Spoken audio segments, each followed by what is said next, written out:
Hello, welcome to my YouTube channel. I'm Lisha. ഇന്ന് ഏറ്റവും സിമ്പിളായിട്ട് നമുക്ക് എങ്ങനെയാണോ ബ്രെഡ് ഓംലെറ്റ് ഉണ്ടാക്കാൻ പോകുന്നതെന്നാണ് കേട്ടോ നോക്കുന്നത്.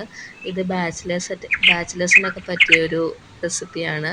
ഏറ്റവും സിമ്പിളായിട്ട് കുക്കിംഗ് അറിയാൻ പറ്റാത്ത കുഞ്ഞു കുട്ടികൾക്ക് വരെ ഉണ്ടാക്കാം. ആദ്യം ഒരു ബ്രെഡ് എടുക്കുക, ബ്രെഡിൽ നിന്ന് സെൻറ്റർ പീസ് കട്ട് ചെയ്തെടുക്കുക, എന്നിട്ട് ഒരു എഗ്ഗ് എടുക്കുക, അതിലേക്ക് കുറച്ച് സവാള, കുറച്ച് പച്ചമുളക്, ഉപ്പ്, മഞ്ഞൾപ്പൊടി ഇത്രയും മതി. നിങ്ങൾക്ക് വേണമെങ്കിൽ എരിവിന് വേണമെങ്കിൽ കുറച്ച് കുരുമുളക് പൊടി അല്ലെങ്കിൽ റെഡ് ചില്ലി പൗഡർ ആഡ് ചെയ്യാം.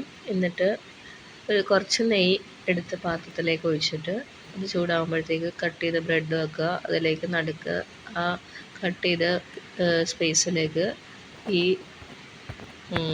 മുട്ടയുടെ ആ ബാറ്റർ ഒഴിച്ച് കൊടുക്കുക. എന്നിട്ട് അതൊന്ന് കുറച്ച് വേകുമ്പോൾ അതിൻ്റെ പുറത്തേക്ക് കട്ട് ചെയ്ത ബ്രെഡിൻ്റെ പീസ് ഒഴിച്ച് കൊടുക്കുക.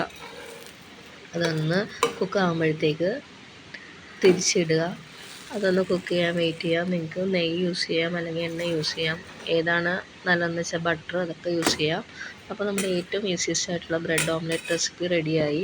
എല്ലാവർക്കും ഏറ്റവും സിമ്പിളായിട്ട് ഉണ്ടാക്കി നോക്കാം. ഇനി നമുക്കതൊന്ന് ടേസ്റ്റ് ചെയ്ത് നോക്കാം.